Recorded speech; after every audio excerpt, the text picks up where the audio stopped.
Yeah. Oh, always on that. You know, I'm looking at us on a monitor here. It's time the hair that's left. Mm-hmm. I need a little. It's starting to look a little too Larry David-ish. You think so? Yeah, I do. I do. Listen. Hold Usually, on a second. Ahead.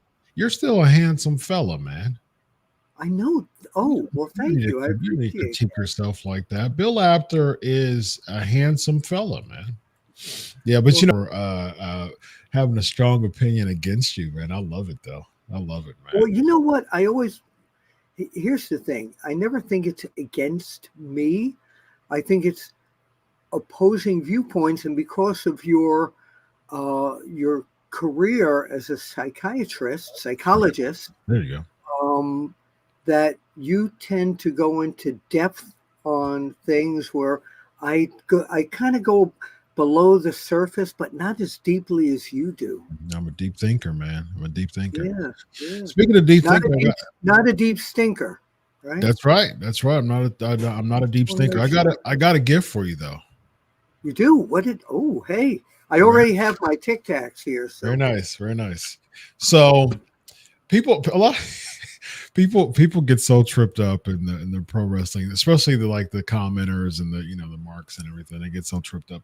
A lot of people don't know that Bill Apter and I are very good friends, and we were roommates about 6 months ago, nearly 6 months ago. We were. And I love this guy. This guy is he's likewise. He's like an older brother of mine, man. I got mad respect for Bill Apter. People don't know they get all worked Speaking out. about being like an older brother of yours, Mom's been wondering why you don't come home anymore. We got to talk about that off air. Yeah. You know, I got to do an homage to Tommy Smothers. Mom always liked you best. Very nice. You ready for a gift? Yeah. All right. Go. Here we go. Ready? This is for you, Bill. This is my gift to you. Oh, wow. Look at that. Yes. That is wonderful. Who's Bill Ackner?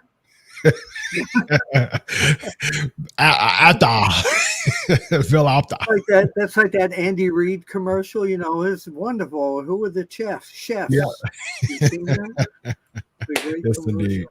Well, thank you very much. This is wonderful. It looks great. Hey, listen, I hate to change the mood, but we need to talk about something. A good friend of yours and a good friend of pro wrestling passed away today. Yes. And Ice Train, and I know you two were very close. Yeah. I got a message from his terrific son today through our mutual friend Diamond Dallas Page, who helped train Ice Train. So before we get into the hot news of the day, it's time to tell us about Ice Train. Oh man, so I was in between clients today, and my phone was just buzzing because a lot of people know that me and Ice Train were really close and great friends. And we started talking probably about 2019, around there. And it was just a weekly, he was on PNP. Pancakes. Yes, Pancakes and Power Slams. Yep. And so every week I would have a wrestler, and I would, contact people and things like that. And so I contacted him, and I had him on my show with PN News, and Man, just I mean, since 2019, from the very first time that we started talking to each other, we hit it off. I mean, just like that. Became super close. We're texting each other a lot. Last time I talked to him was his birthday a couple months ago in November, and yeah, I mean, like we were Facebook friends, and I would post fitness pics a lot. He was super supportive. He would text me, see how I'm doing. I was text him, see how he's doing.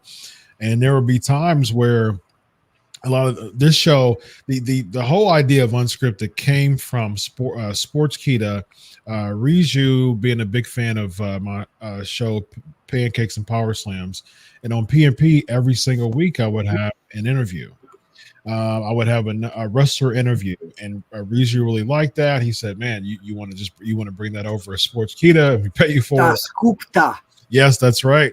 And he said, "Man, would you be interested in bringing that over to Sports Kita?" And I said, "Sure, absolutely." So I took every half hour in the beginning of my show, I would interview a different person.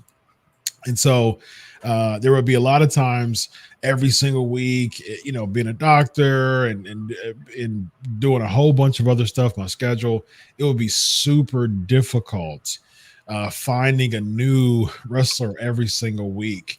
And Ice Train would be one of those people that when someone would on the 11th hour cancel on me, he'd either be available, make himself available. I'm like, Train. Great guy, yeah. I'm like, Train. Gotta find somebody. He said, man, I got this person for you. I got this person for you. And so, yeah, he actually got me hooked. He actually got me linked to DDP. I mean, DDP and I became pretty cool. Yeah. And so I mean, he was so available, so supportive. I've in the 13, 14 years I've been, it's been 14 years now that I've been a journalist, and I've developed a lot of relationships with pro wrestlers, good relationships, tight relationships, people who are currently in WWE, currently in AEW, really, really good relationships. And out of all of those relationships that I've formed with wrestlers, undoubtedly Ice Train was 100%, without question, one of the closest pro wrestling relationships that I've. That's great. I'm sorry for the loss to the wrestling world and all his family and his friends. And back in the hot days of WCW, Ice Train was hot. Yeah. And anytime I needed an interview or photos for the magazine, he was always willing to do that. He was always. I'm gonna. Oh, bless you. I'm going to sneeze. Thank you. Yeah. But he was always available, and like he was to you. He was a friend. So our condolences go out to his family, fans, friends. So yeah, rest in peace. Ice Train. This episode is dedicated to you. Absolutely. And all the hot news that is broken today. But before we talk about what today is the anniversary of? I don't know, brother. 40 years ago, brother. 40 years ago, brother, the Iron Sheik was standing in that ring with the WWF belt, brother, and all the maniacs came to Madison Square Garden, man, and the leg drop and all the power of the Hulkamaniacs. 1, 2, 3. We ran wild, man. Yes, he gave me this that night. Very nice. Several hours later that morning, what I'm talking about 40 years ago, today on the 23rd of January, Hulk Hogan beat the Iron Sheik and started a brand new era of what's really known as became the BAM of sports entertainment. Rock and wrestling, man. Yeah, where were you when Hogan beat the Iron Sheik? Where did you? There was no internet, so where did you see it?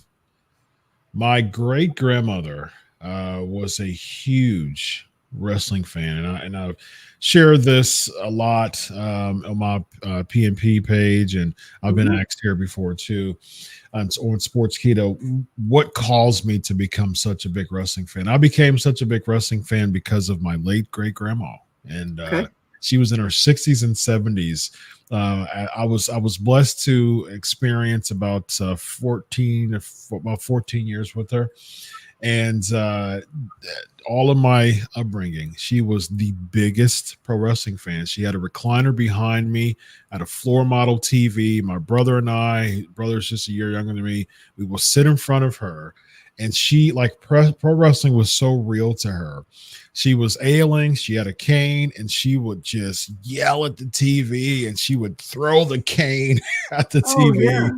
And it was so riveting, and so, like, kayfabe was so amazing at the time. And so different era, different time. oh yeah. So in the mid 80s, that's when I was able to see Hulkamania. So where did you see that match? I saw it in front of my great grandma in floor model TV, brother. In a pay-per-view? I saw it somehow because it was closed circuit around that time. It was closed circuit. That's right. There was no pay-per-view. Yeah, no pay-per-view. Wow. Yeah. So was she a Hulkamaniac? She was a big Hulk Hogan fan. Yeah, she loved the baby faces. She hated the heels. It was so riveting and real to her. Like, she hated the heels. The really good heels, she would throw her cane to the TV. We didn't question it back then. Correct. We didn't question it. If your friends told you it was fake, it was like, oh, really? You want to see how fake it is? Let me put you in a headlock and squeeze. Yeah. But yeah, John Stossel. Axiom. Right. Yeah. Right. But wanted to wish all the Hulkamaniacs out there. And I'm going to wear this for the whole show. I did this on Time Machine as well, but I think since it's that special anniversary day today, we got it. Absolutely. So the big news, part one. Man, lots, yeah. A lot going on. First of all, so here's the first part here. Dwayne Johnson, The Rock, now is a member of the board of directors of the new TKO Holdings company. So it's now, Triple H is in charge of the wrestling end, and now Dwayne Johnson, the consummate wrestling fan, beside being a consummate wrestler, because it's in his blood and he can never get it out of his system. He loves it. He's now going to help bring this part of TKO Group, WWE, into even a higher and higher realm, because he loves it. They couldn't have made a better choice than he. When you heard this noise, this positive noise about this happening, what did you think, Dr. Chris? I thought it was a fantastic move. I mean, if there's anybody that's, would be a part of the board of directors for TKO, he's a part of the board of directors for all of it. For those who don't know, Endeavor's the big company, the umbrella company. TKO was the merger of WWE and UFC. It's the kind of joint, the marriage operation, of WWE and UFC, and that's TKO. And The Rock being on the board of directors, I mean, you're talking about I've been on a board before, and there's a lot of insight when you have board meetings and things like that, a ton of insight, and it's great to have insight for someone who's really, really good as far as just, this is direction it should go. I don't think this, direction is really good. And I think those things are really, really important when they have the board meetings, because you have someone who's one of the biggest stars ever of WWE giving really, really good input. And I think it's fantastic. And he knows the business end from all the from his own company, $7. Absolutely. He knows the business end. Yep. He's never stopped being a fan. Yep. And I just think that when he was talking about upping the grade of everything, so to say, I mean, everyone on the planet knows who he is. Mm-hmm. Yeah. Everyone on the planet knows who he is. And I think just the fact that it's going to be, that it's well known that he's involved in this again, but there is some downside to it. Can I tell you what I think the downside is? Absolutely. And I never thought about this till earlier today. And it's a story downside.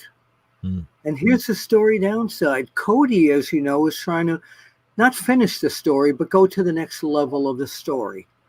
CM Punk is trying to go to the next level of the story.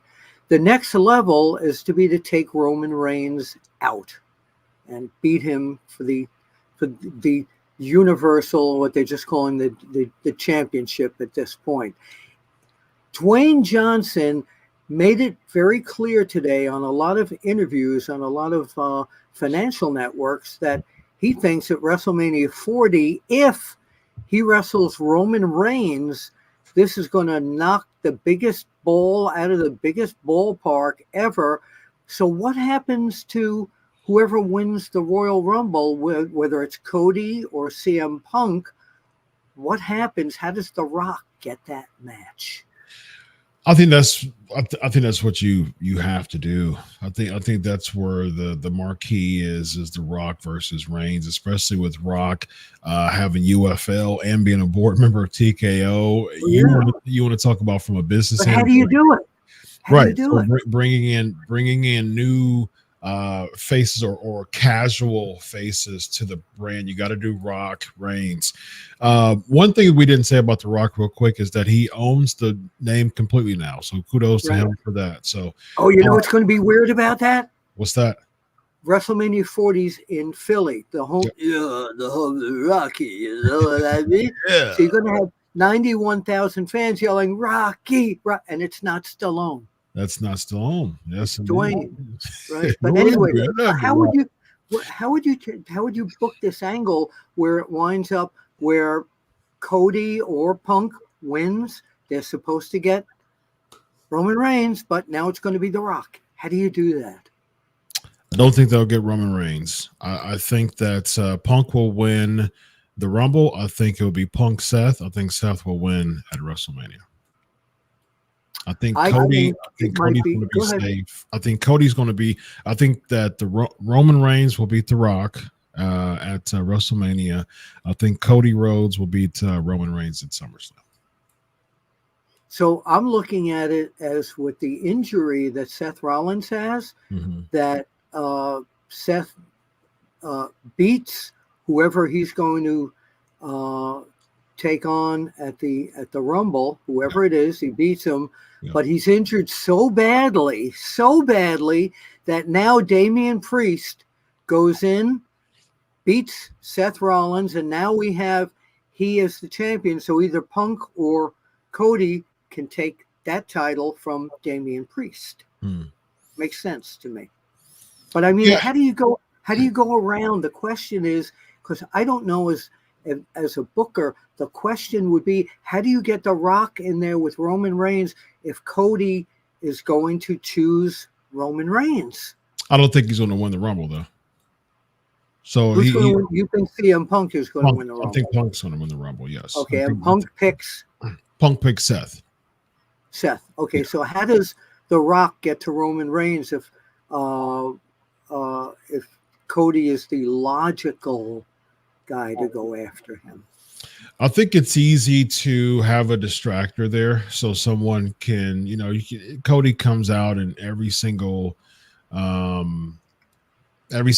and cuts a promo, and someone can interfere his way to finish his story. He can easily have a detractor. And that could be Solo Sikoa, you know what I mean? So you could do Cody versus Solo at WrestleMania, Solo being the person who distracts Cody from finishing his story. Because eventually what you want to do is you want to keep planting those seeds for SummerSlam.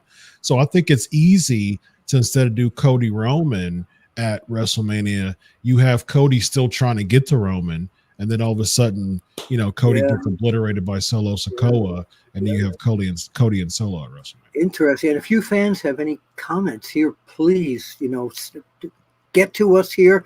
Let us know.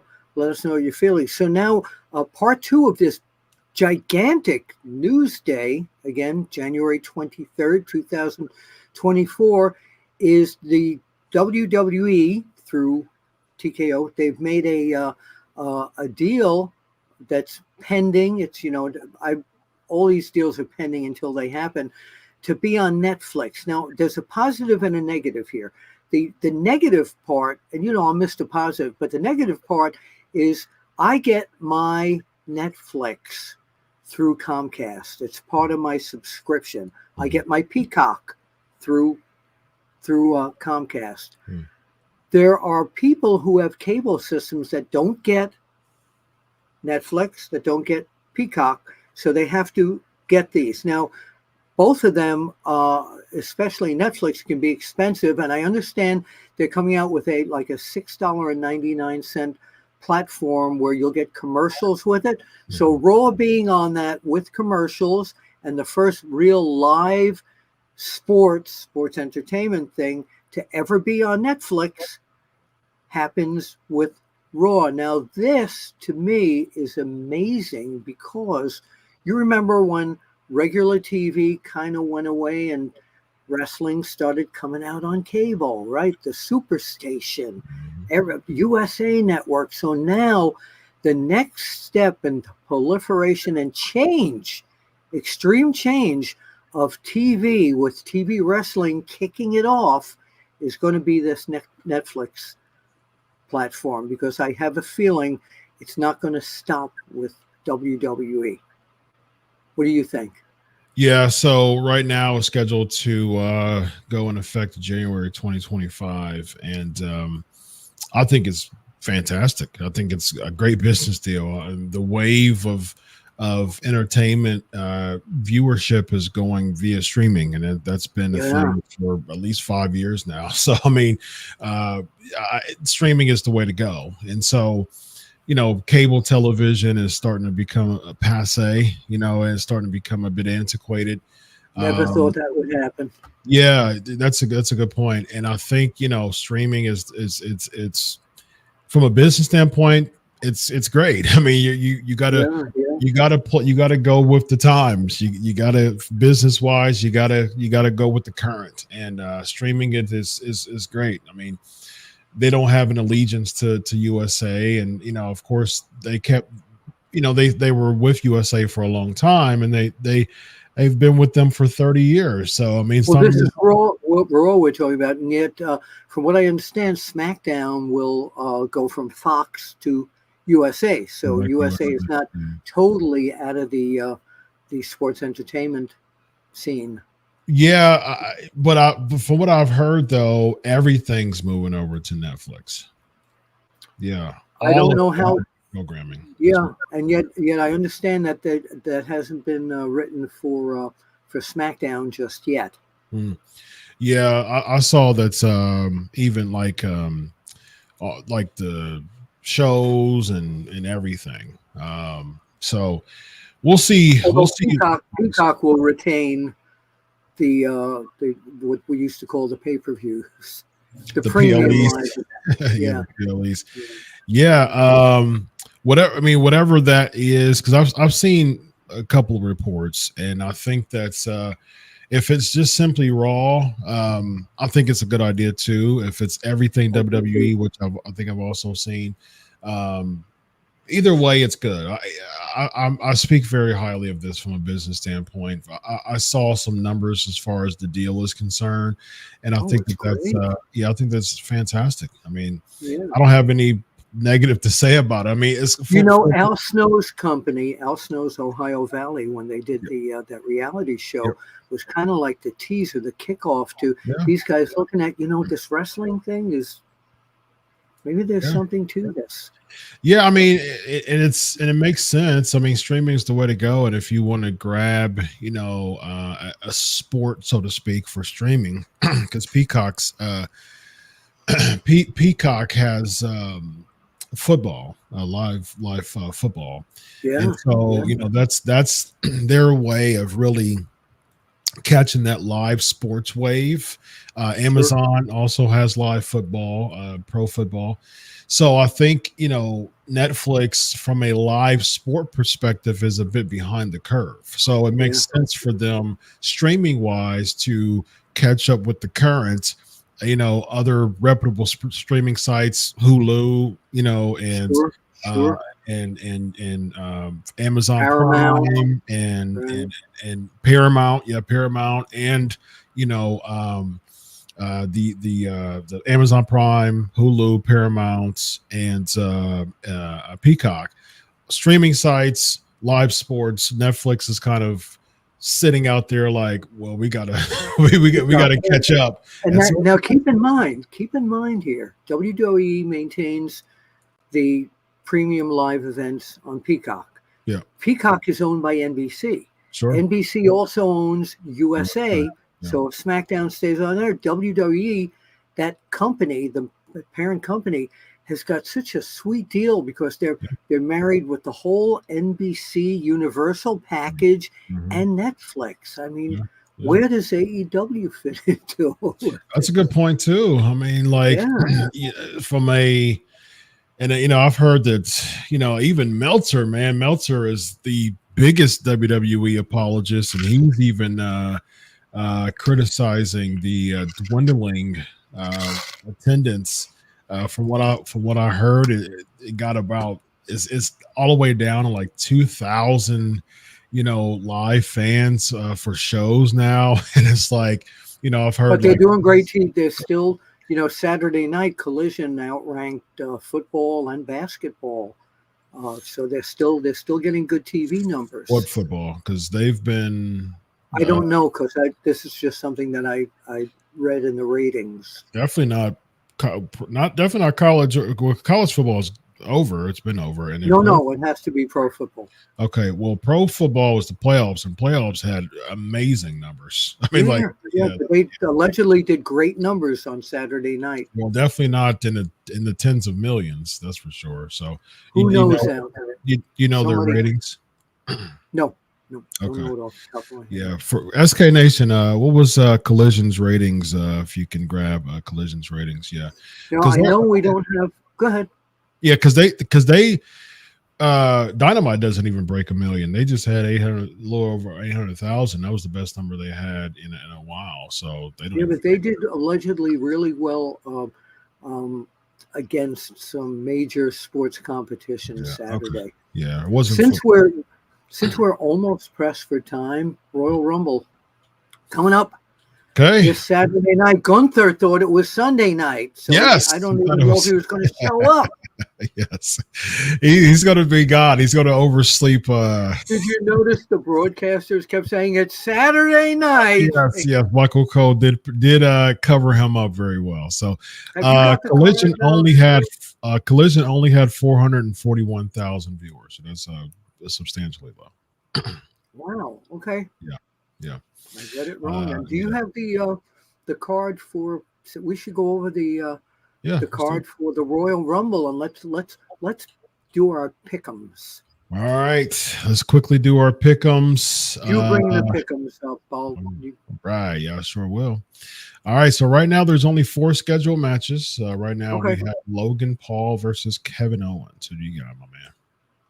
I think Kevin Owens is going to put up a hell of a fight, but I think he's going to lose his temper, and I think either disqualification or something, but Logan Paul will retain the championship. What do you think? I agree. I think Logan Paul is going to retain the championship. I think the big payoff of Logan Paul having the championship would be him versus LA Knight at WrestleMania. I agree. The undisputed WWE Universal Championship match: Roman Reigns, Randy Orton, AJ Styles, LA Knight.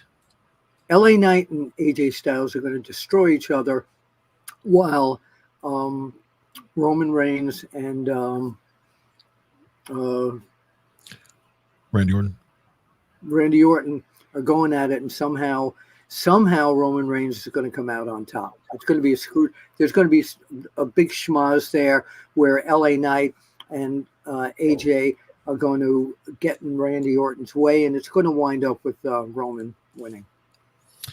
I think Roman's going to win. But what I think they should do in Elimination Chamber, they should have Orton versus AJ versus LA Knight for the U.S. Championship, number one contender. Well, I'll go for that. Yeah. Triple threat match, yeah. And then LA Knight win that, and LA Knight and Logan Paul. I mean, I think that would be a cool for that. Yep. And then we have the women's Royal Rumble match. Who do you think wins? Oh, well, we know it's not going to be Charlotte Flair. Yeah. It's going to come to, I think, Becky. I think Becky's going to, yeah, because people want to see Becky versus Rhea. Okay, here's my kind of left field, but I think it makes sense to me. Okay. My pick is Bayley. I think Bayley's going to win the yes, because Becky doesn't need to win the Royal Rumble again. It's it's going to be her and Rhea. I think we're going to see her and Rhea. I think that Bayley's going to win. I think we're going to get closer to Bayley's babyface turn. We're going to get Hugger Bayley back at WrestleMania. Even the theme song, and she's going to make a full babyface turn, and she's going to be Io Sky at WrestleMania. Okay. You know what? It's either that or we're both wrong, and Nia Jax is going to WrestleMania. That could too. Yeah. All right. So men's Royal Rumble match. Who you got, my man? Oh, well, you know what? What if? This is strictly a what if. What if The Rock becomes the surprise entrant? And then there's no reason. And, everybody's going to say he's going to win, of course, because he's going to get Roman. But it's okay. Oh. He eliminates Punk and Cody. Double clothesline. I have zero desire for The Rock to be in the Royal Rumble. That would be such a waste. Me too. But I think it's expected. I think it's going to be Cody and CM Punk in a disputed ending. Got a 94. Somehow, maybe there's a commissioner or whatever, and they stop that. Neither of you can go to WrestleMania to pick the champion. We're going to get someone else to take the Roman Reigns opponent. That's how they get The Rock in there. And Cody and CM Punk have a match on one of the nights of WrestleMania. Why not? Interesting. What an event. I think that CM Punk's going to win. Yeah, I think it's okay. It's just straight up CM Punk. I think both of them, it's going to be a controversial ending. And CM Punk's going to pick Seth, and then Seth is going to beat CM Punk, and there we go. That's my prediction. Okay. All right. Listen, we got a super chat. We always got to honor these super chats. We got Rollins. I knew it was Rollins Curtis. Yes, indeed. RIP Ice Train. DDP said only he, Killer Beast, K Dunn appeared for Okerlund's funeral. Only Booker, Jake Roberts, Jannetty appeared for Sherry Martel. Only Bob Backlund showed for Pedro Morales. Yeah. Okay. What is the question? No, I think he just wanted to make the statement. It seemed like, yeah. So I mean, that's unfortunate, man. Like, I heard that no one attended Jack Tunney's funeral. Long time ago, I knew Jack very well. I knew Frank Tunney was one of the great promoters who used to open so many doors for me when I used to cover wrestling up in Toronto. He was an amazing man. Very nice. Maple Leaf Wrestling days, huh? Yeah, back in the Maple Leaf Gardens, the Sheik's stomping ground. The original Sheik, not the Iron Sheik. The original Sheik. The one who's inspired Sabu, right? Yes, that was his uncle. Yeah. That was his uncle, yeah. What is... Oh, okay. Go ahead. I'm sorry. Thank you, Roland. We appreciate your super chat every week. Always. We got anybody else in the chat room with one or two interesting quotes here? We got a roll, but yeah, we just got a lot of RIP Ice Train. So thank y'all so much. We got another super chat. Rollins once again, $4.99. Mr. Perfect was upset at the little to no attendance for pro wrestling at Rick Rude's funeral. What are your thoughts on the boys skipping funerals? Okay, there we go. There's a good question.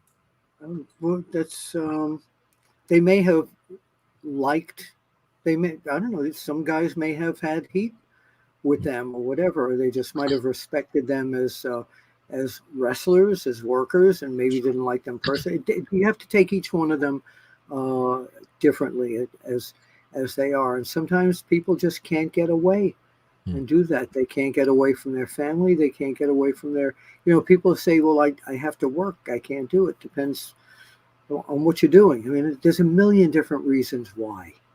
All right. What Cool. do you think, Dr. Chris? I mean, if I think that if I was someone's family, I would like the Brotherhood of Pro Wrestling to attend, a funeral of if I had a relative that was a known pro wrestler. I would appreciate that, honestly. I mean, especially if they're all wrestling and, there's no other job outside of work. And this is the fraternity. This is the Brotherhood. I would be I would be touched, and I would like that to happen if I had a. I've only been to one. Okay. I wanted to go to Bruno Sammartino's and it didn't work out, but I was at Dusty Rhodes' memorial service, and Cody Rhodes delivered the most wonderful tribute to anyone I've ever heard at any funeral in my entire life. Wow. Yeah, he's a good speaker, that's for sure. All right. Let the listeners know where to find you. It's under your name now. Oh, look, it's under there. Twitter. Yes. X-Twitter at Apter One Wrestling. A week from Saturday, I will be at WrestleCuse, C-U-S-E, in Syracuse. Go to Google, put in WrestleCuse. I would love to see your face in that place. I'll be doing my one-man show there. The first time ever in a setup that's not an enclosed room. It's going to be like in a big agriculture hall. Nice. So it's going to be interesting. I'll be bringing my videos with me, be bringing my contests, see if you can fit into a Taz outfit, see if you want to wear some of the masks I have. Apter's Alley will be coming to WrestleCuse. Very nice. Special shout out to Scott, just giving $2 because he likes the show. So thank you very much. Thank you, Scott. Follow me at Chris Prolific. I'm heading over to Pancakes and Power Slam show. So one of the biggest buzzing topics right now is the Velveteen Dream and his interview with Chris Van Vliet. And was that aired already? Yes. So I watched the whole thing. I was sent a few things as far as about the interview. I saw some clips and I saw the whole thing because I was told that my name was mentioned. And yes, the Velveteen Dream did say my name. He did mention my name a couple of times. In what context? Context, because he and I have been texting together for the past 2 weeks. Sure. So we'll talk about that on the Pancakes and Power Slam show. There's your cliffhangers, and that's what I'll be doing. Thank you all for watching again here at UnSKripted. I love this guy. He's a brother from another mother. Yeah. Sometimes we get heated to argue, and people say you're giving Bill a heart attack. My after chatters are always loyal to me. Yes, they are. Yeah. I love you all. Thank you for doing that. If I'm the heel of this duo, I am totally. No, you're not. You haven't said bro once. Oh, there you go. I have not said that once. Yes, indeed. All right, this guy right here is Bill Apter. I'm Dr. Chris. This is UnSKripted. Have a good night, everybody. We'll see you.